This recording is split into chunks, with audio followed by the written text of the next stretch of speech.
Hello everyone. If you like what I'm doing here, please consider subscribing, liking, and commenting. It would really help the channel out quite a bit. Thank you very much.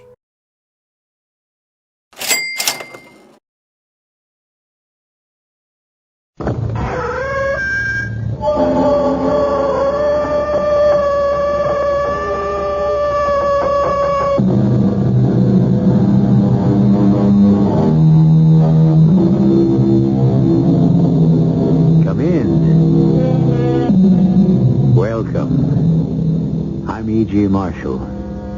Yes, it is rather dark in here. You see, we never turn on the lights. We don't need any.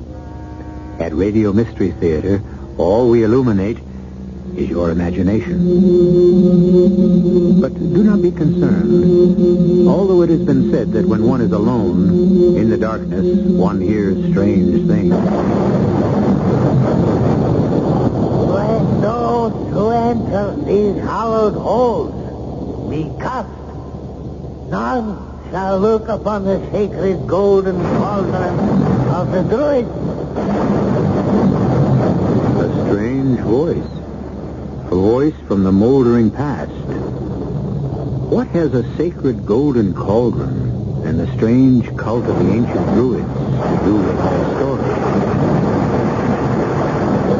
Even the mention of the word druid evokes a frightening display of pyrotechnics from the atmosphere. Why does contemporary man still fear prehistoric rituals from the past? Brad, please don't ask the old man any more questions. Look at his face. It's beginning to turn darker than the storm outside. Forgive me if my questions are in bad taste, sir. My interest in crime is a hobby, as is my interest in the occult. They would not make light of the power of the druids, Mr. Spencer. It reaches out beyond the confines of this castle, beyond Stonehenge, beyond the grave.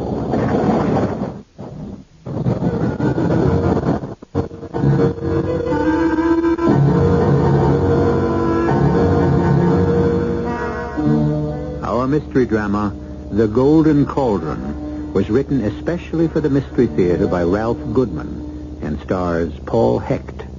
It is sponsored in part by Sign-Off, the sinus medicines, and Anheuser-Busch Incorporated, brewers of Budweiser. I'll be back shortly with Act One.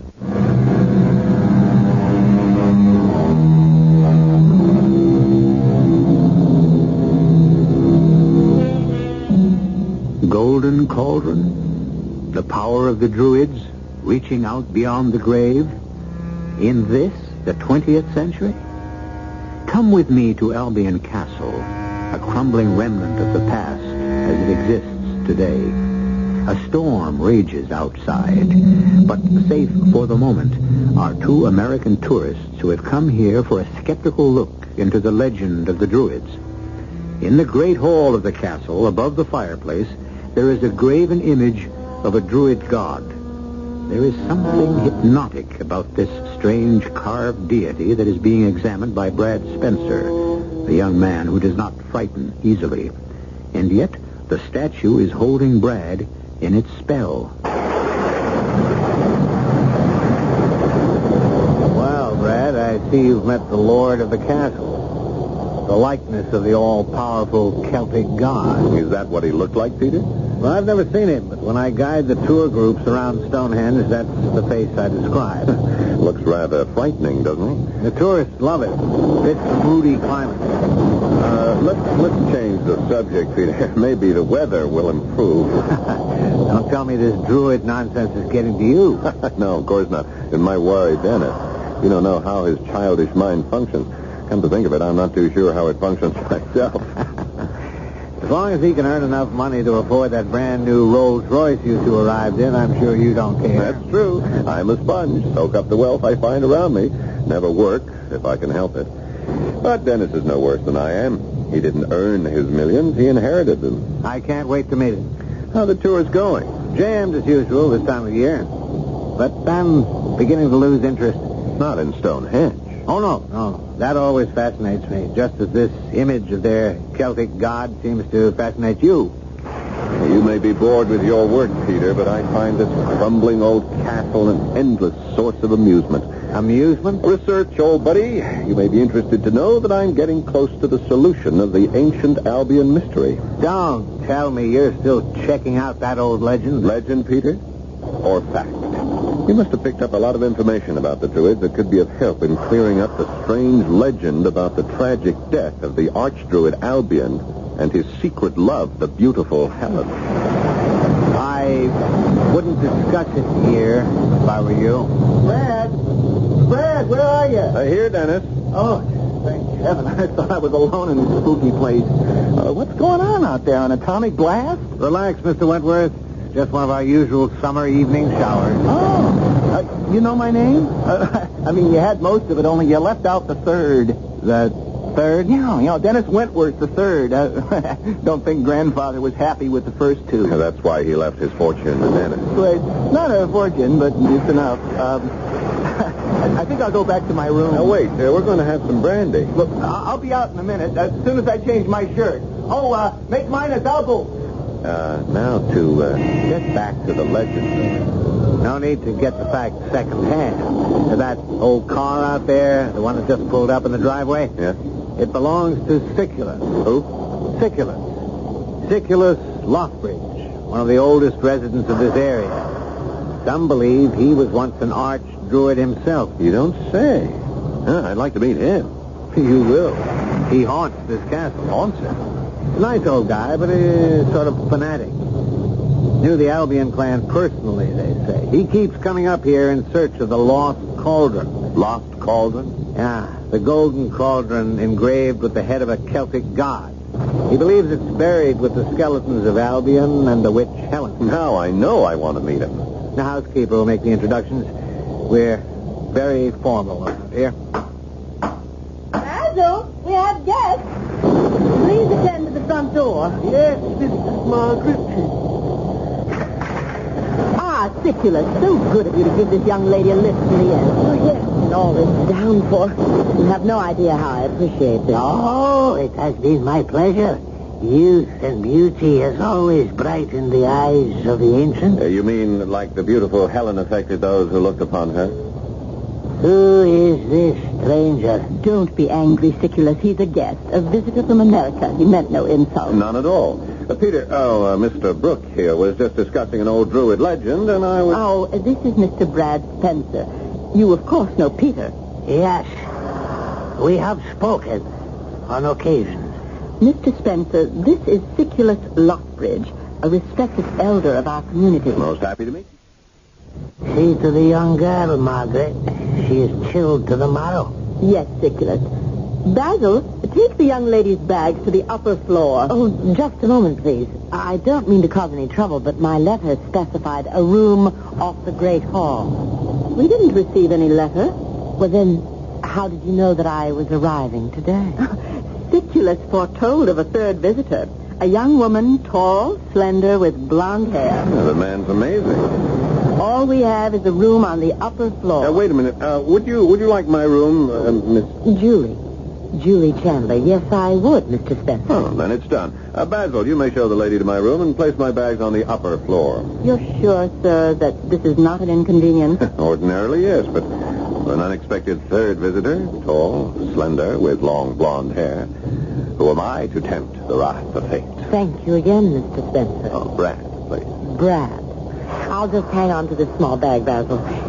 You may carry these others to Mr. Spencer's... Sorry, I didn't mean to bump into you like this. My name's Dennis.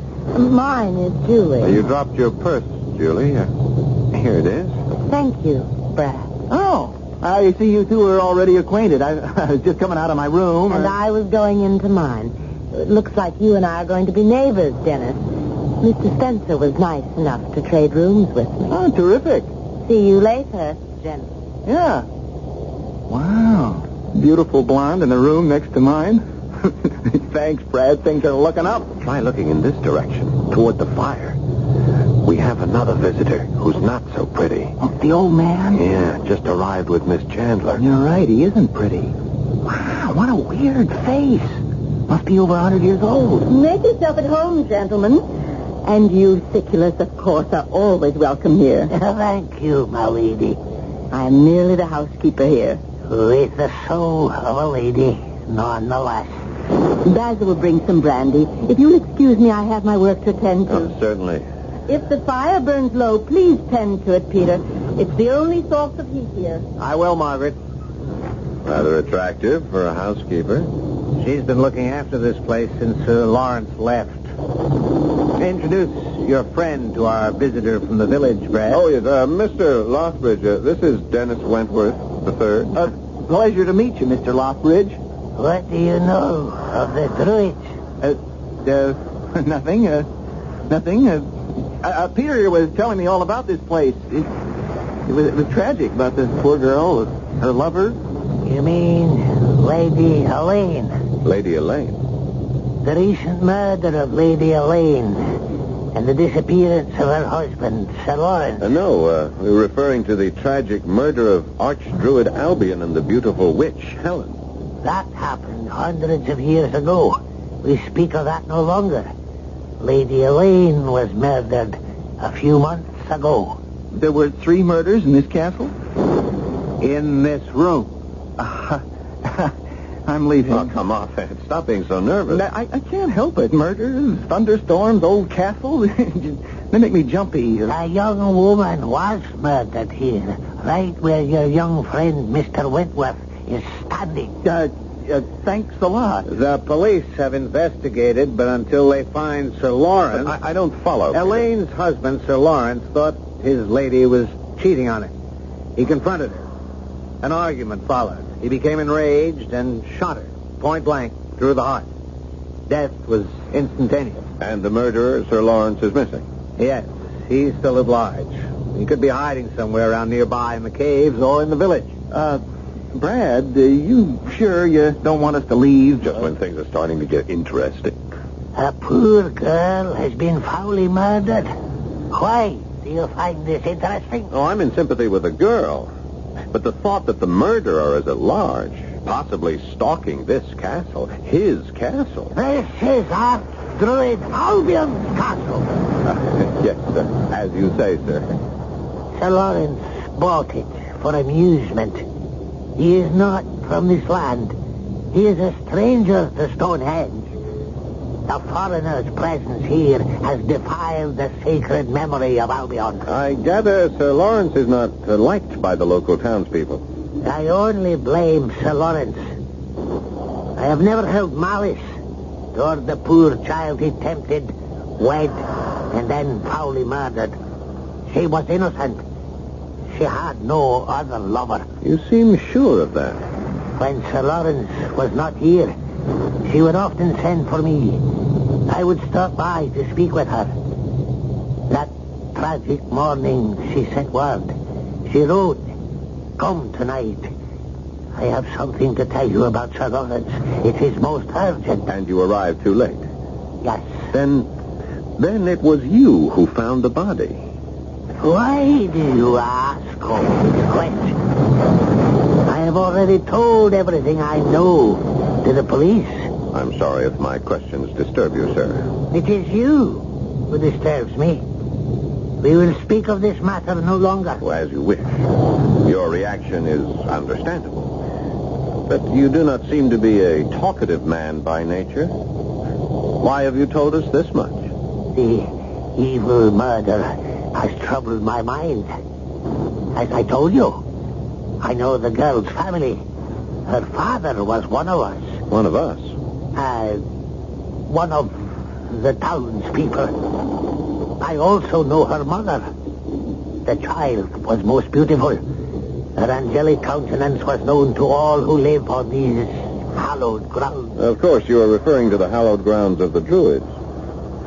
You speak of it often, as though you are privy to personal knowledge of the Celtic cult, their rites, their rituals. I understand they practiced human sacrifice. Let's not get into that, Brad, or this murder. It's really none of our business. We just came here for a little sightseeing, right? Right. Oh, tell me, Mr. Lothbridge, you say this murder took place a few months ago and that you arrived the night when the... I must take my leave now. I would not be here at all if I had not come to bring the unexpected visitor, Miss Chandler. Whom you somehow expected. Who is she, Mr. Lothbridge? This Julie Chandler? Has she been to Stonehenge before? Brad, please. Mr. Lothbridge is tired, Brad. He'd like to be on his way back to the village. And so would I. Would you give me a lift down the mountain, Siculus? Oh, yes, come. But we will speak of no murder. Good night, Mr. Lothbridge. Forgive me if my questions were in bad taste. My interest in crime is a hobby, as is my interest in the occult. I would not make light of the occult, Mr. Spencer. The power of the Druids dates back to the Stone Age. It reaches out beyond this castle, beyond Stonehenge, beyond the grave. Well, Brad, looks like you made another friend. We're going to need all the friends we can get. What are you talking about? Dennis, we are not leaving. Not until we check out this murder of Lady Elaine and the disappearance of her husband, the mysterious Sir Lawrence Cumberland.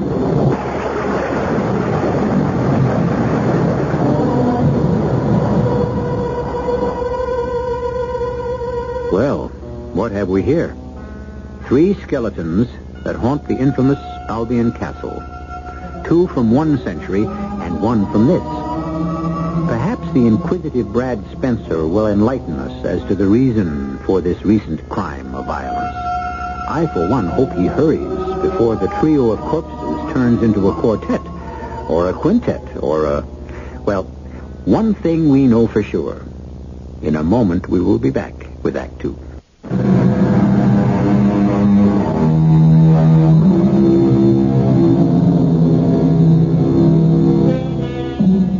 It is a few moments later.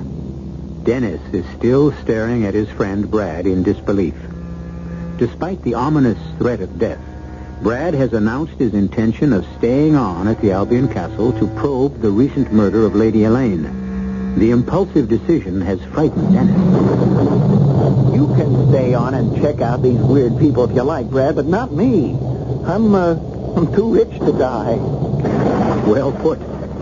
Shall we see if Dennis has nerve enough to walk out the door into the night, knowing that the murderer, Sir Lawrence, may be lurking somewhere out there?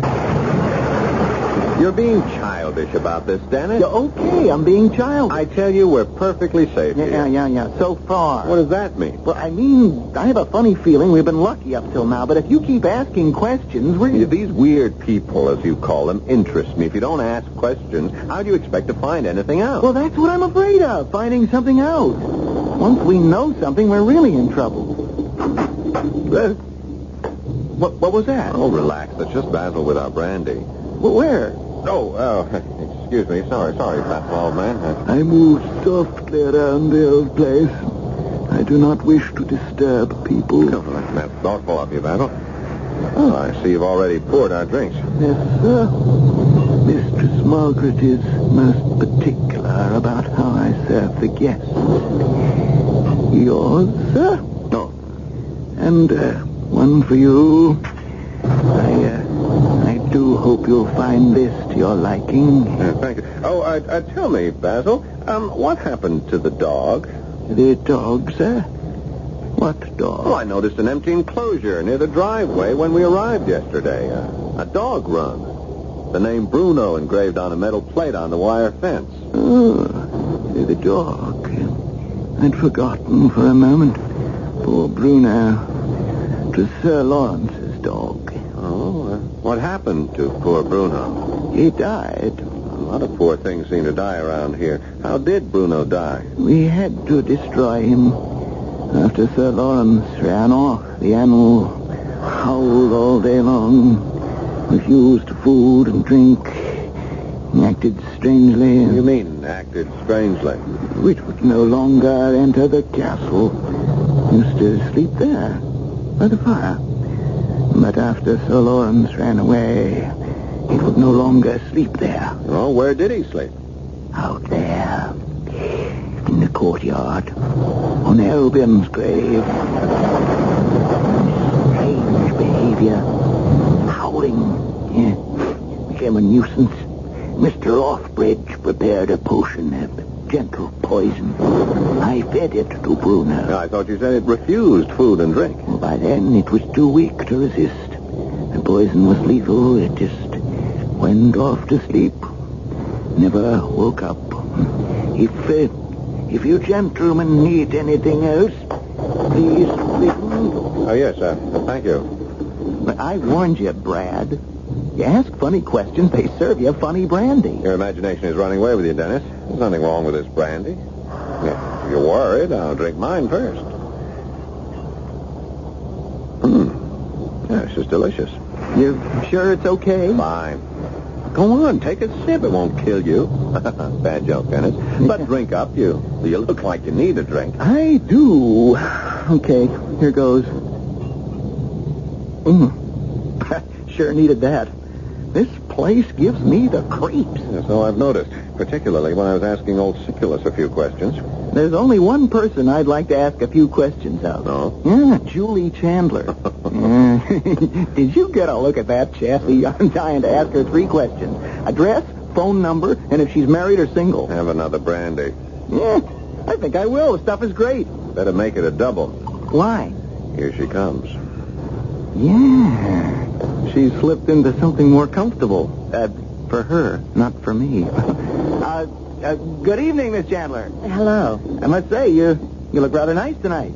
Thank you. So do you. Yeah. Oh, allow me to introduce myself. My name is Dennis. Dennis Wentworth III. I know. We were introduced when I arrived. Oh, yeah, of course. And your friend's name is... that doesn't matter. He's a bore. A complete bore. Oh. May I pour you some brandy? Yes, thank you. It's okay. We just tasted it. I mean, it's a fine brandy. Brad, if you'll excuse us, the young lady and I... Brad, that's it. Brad Spencer. Is something wrong with her? No, just restless. May I sit down? Oh, please. Oh, thank you. You were saying, Julie, may I call you Julie? Certainly, Dennis. About this being restless. That's why I decided to travel. See new places. I've read about Stonehenge and heard about this old castle that's been turned into a sort of inn by Sir Lawrence. And I decided to come here while I was traveling abroad for, well, the novelty of it. Now, Julie, you know that's not true. Isn't it, Brad? No. You've been here before. You knew of the rooms off the Great Hall, and the name Sir Lawrence isn't mentioned in the travel folder that suggests this inn, as you call it. You haven't been traveling abroad, Miss Chandler. You live abroad. In Ireland. Dublin, as a matter of fact. Well, how would you know that, Brad? Miss Chandler dropped her purse when we were exchanging rooms. I swiped her wallet. Oh, here you are, Miss Chandler. And I thought you were honest. I had hoped you were, too. It's seldom I meet a man who is interested in more than he sees. Thank you. Tell me, Brad, what do you do for a living? Oh, live. Don't you work? At living, yes. How do you feel about me at this very minute? Fascinated. That's encouraging. I'm glad I took the extra time to put my face on just right. Well, it's not the face I find fascinating. Not that it isn't a very pretty face. It's what's behind that beautiful mask. What's going on inside that lovely head of yours. Still the analytical male. Haven't you ever made a decision that was impulsive? Yes, once. I discovered it was a foolish one. Would you like to kiss me? Impulsively or analytically? Any way you choose. Wait a minute. You two just met. You're not gonna... Yes, you are.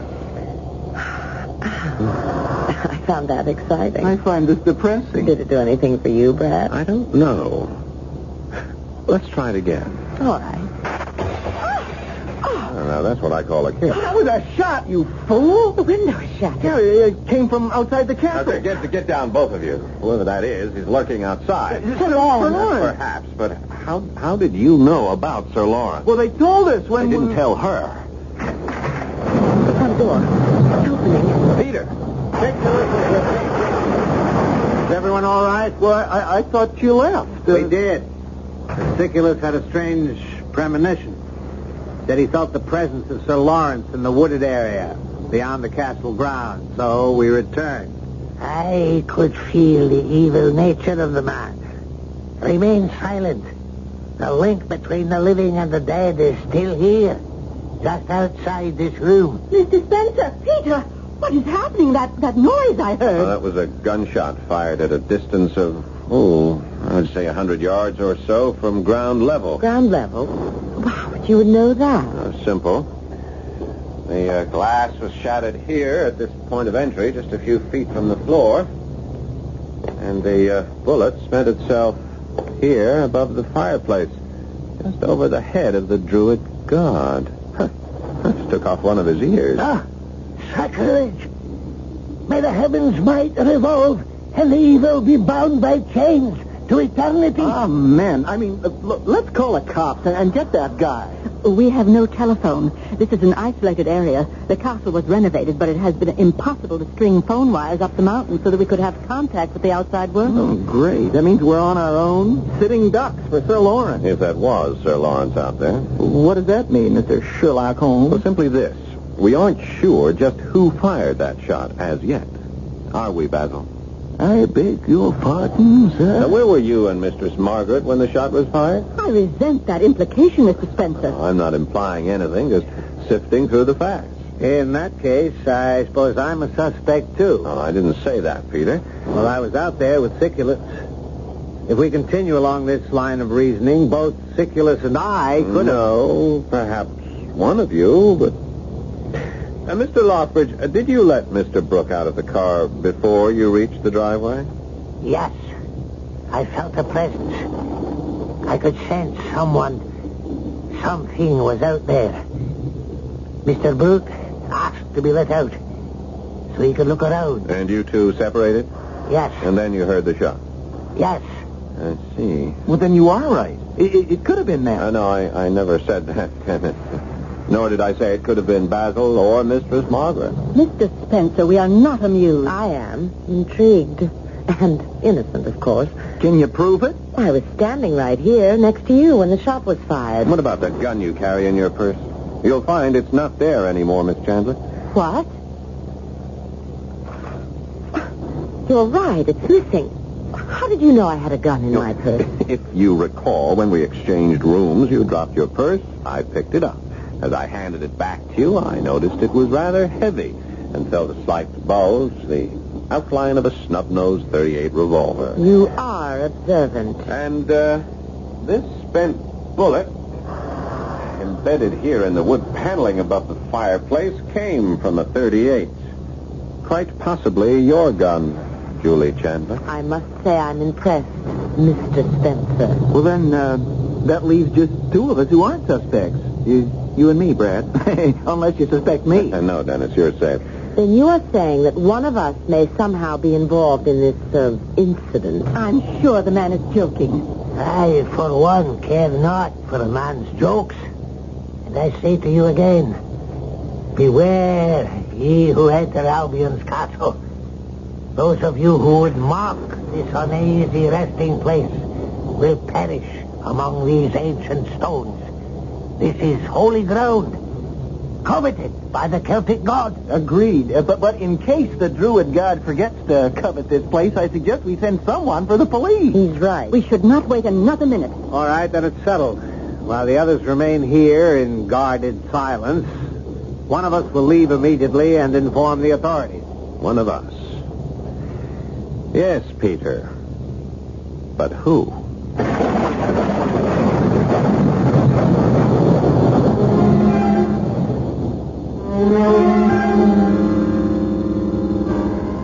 An interesting dilemma.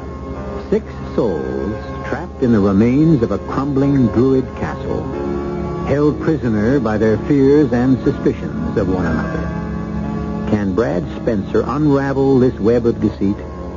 He and his reluctant traveling companion, Dennis, seem to have stumbled upon an unusual and terrifying vacation spot. They'll have an exciting story to tell when they get back home. If they get back home. I'll be back shortly with Act 3.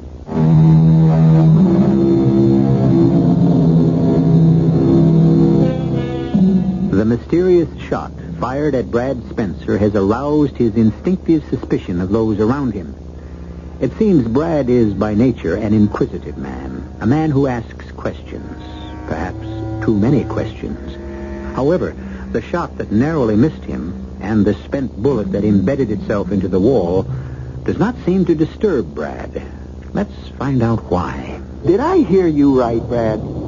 A shot was just fired at us by a murderer, and you say we're perfectly safe here. I didn't say perfectly, Dennis.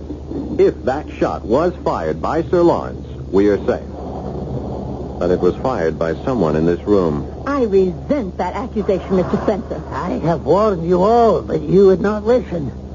There is more than murder afoot in this castle. Until the golden cauldron is found and returned to the Celtic god of the Druids, none of us are safe here. Siculus, please. Mr. Spencer has a right to be uneasy. That shot was obviously meant for him.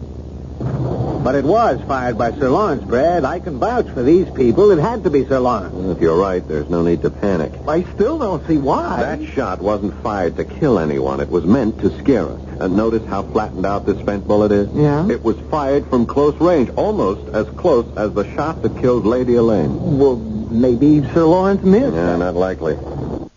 The light in here was bright enough for an expert marksman like Sir Lawrence. How did you know Sir Lawrence was an expert marksman? Oh, this rifle cabinet and these marksmanship trophies belong to the master of the castle, do they not? Yes, they are his. I see. Then you were just trying to be amusing again when you accused us all. Oh, no, Peter. Just testing the ground. Yeah, well, let's stop testing while we're standing up on the ground instead of lying in it 6 feet under. Would somebody go for the police? Okay, you're right, Dennis. This is no longer a game. Why don't you get into your role? Peter, Spencer does not control our destinies. I will drive you back to the village. The townspeople must be told of Sir Lawrence's return. Are you coming, Peter? Yes, Siculus. Are you sure you'll all be all right? We have Sir Lawrence's rifles. Good. We'll be back with Inspector Heath as soon as we can.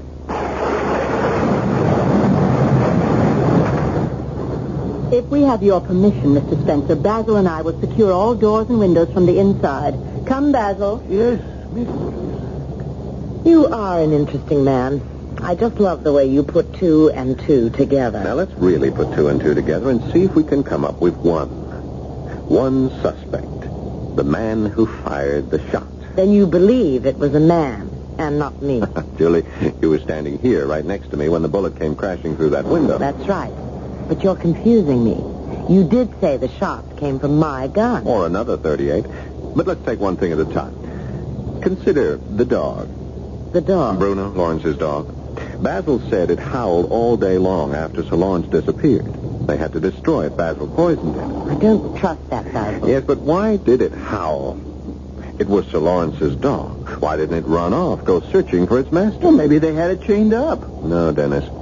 Now, if you remember, Basil said it howled all day, and at night it slept out there in the courtyard on Albion's grave. Oh, how gruesome. Or how obvious. Obvious? Yeah, you remember that story about Greyfriars, Bobby, Julie? I'm sure you do, Dennis. They made it into a Disney movie. Oh, yeah, I saw that about this dog whose master died. Yeah. Now, we'll go on, Dennis. Oh, good Lord. What's the matter? Yeah, they buried his master, and the dog refused food or drink, howled all day, and at night slept on its master's grave. Exactly. You don't think That's been our problem up until now. We've been kept so busy we haven't had time to think. Come on, Dennis. Where are we going? Out there in the courtyard to dig up Albion's grave. And what am I supposed to do while you boys are gone? Wait here.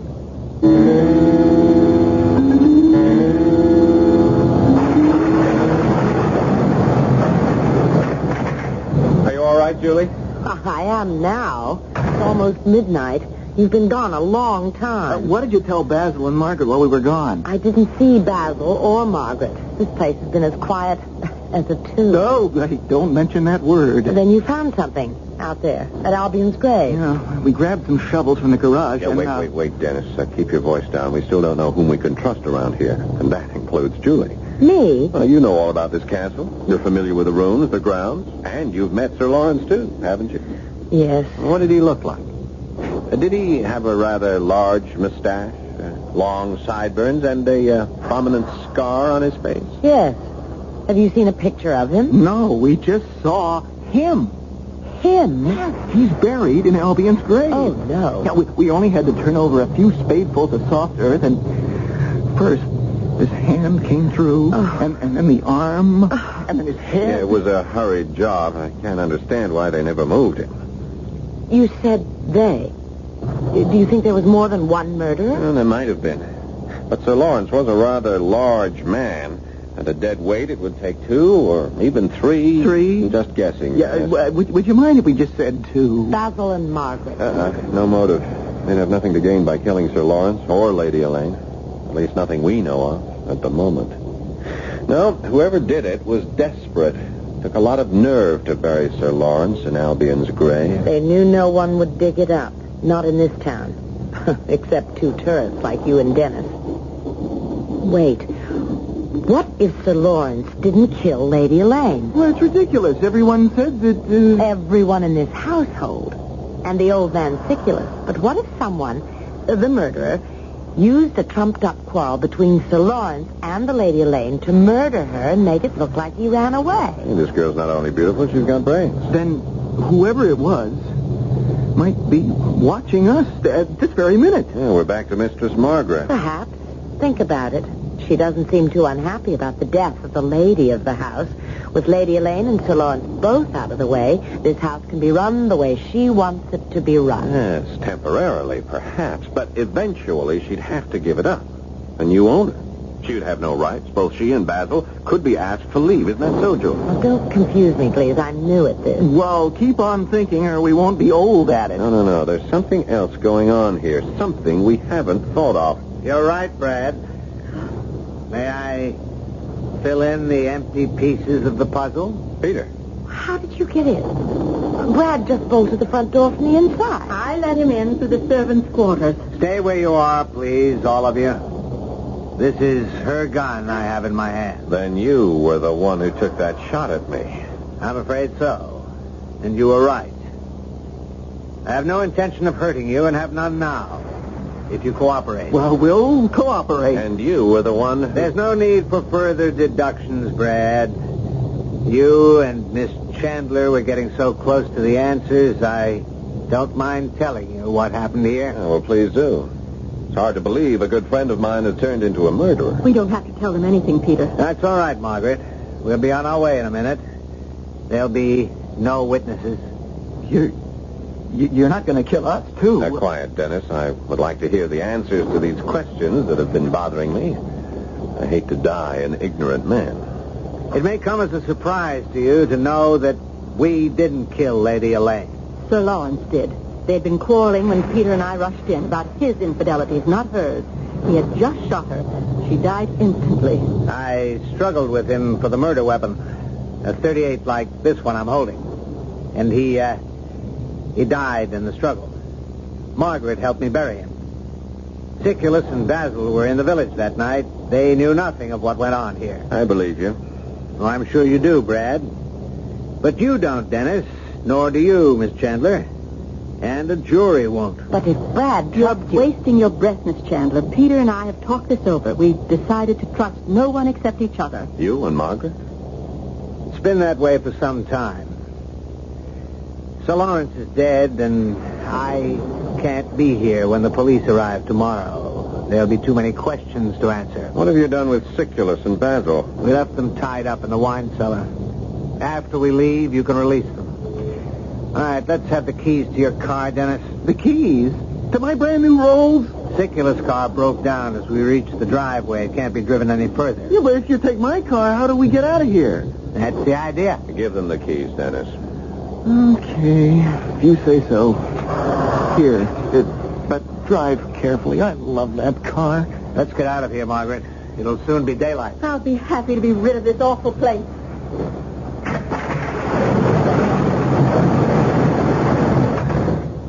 Quick, Julie. Bolt that door from the inside. And Dennis, Yeah? run to the servants' quarters and bolt that door shut again, too. Right. Good thinking, Brad. And while you're there, Dennis, release Siculus and Basil from the wine cellar. Castle is secured, Master.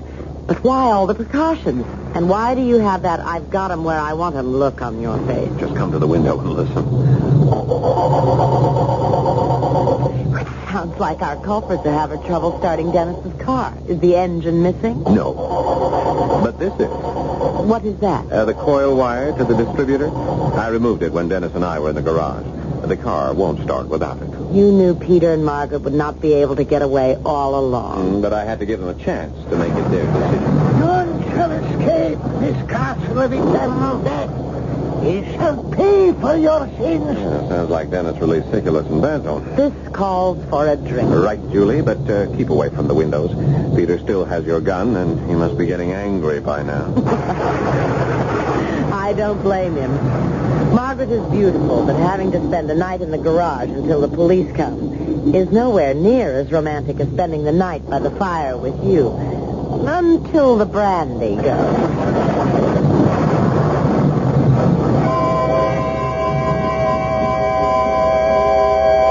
I always did like a detective story with a happy ending. And having faith in the jury system, both here in America and abroad, I am sure both Peter and Margaret will soon be free of the haunting memory of Albion Castle. As for the Druids, there is a great deal to be said for the fascination Stonehenge has for the archaeologists and astronomers of today. The message of the Druids is still with us. I'll be back shortly.